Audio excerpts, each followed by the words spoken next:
Settlements, I'd like to see you hold back on settlements for a little bit. We'll work something out. That was U.S. President Donald Trump's request of Israeli Prime Minister Benjamin Netanyahu early last year. Trump was preparing to invest heavy capital in a Middle East peace plan. The Israeli government thought they'd have an automatic green light for settlement expansion when Trump was elected and worried Trump was putting up a stop sign instead. So what's happened since? Well, for starters, Israeli authorities gave final approval on Wednesday to the construction of 382 new settlement homes in the West Bank, in addition to approving plans for some 600 more. According to the settlement monitoring NGO Peace Now, 96% of those housing units approved are in isolated settlements that Israel will likely need to evacuate if a two-state solution were to come about.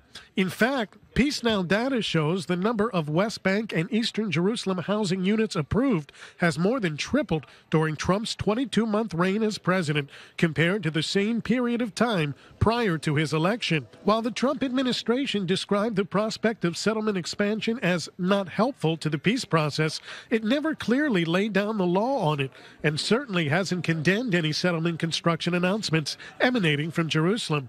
As a result, some settlement advocates say the Israeli government is blowing precious time. I can tell you that the pace of construction in Judea and Samaria has hardly been blown through the roof. In fact, in this administration, it's not the Trump administration, really, it's the Israeli government. Prime Minister Netanyahu and his team have put a kind of a lid or a brake on settlement construction because of Israeli concerns that affect how the Israeli government sees the situation in the Middle East and its growing cooperation between Israel and some of our Arab neighbors. So does the government have a green light from the White House, especially now with Trump's much ballyhooed peace process in tatters anyway?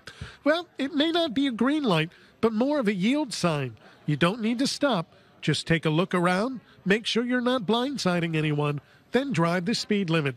This appears to be the definition of holding back. Mike Wagenheim, I-24 News.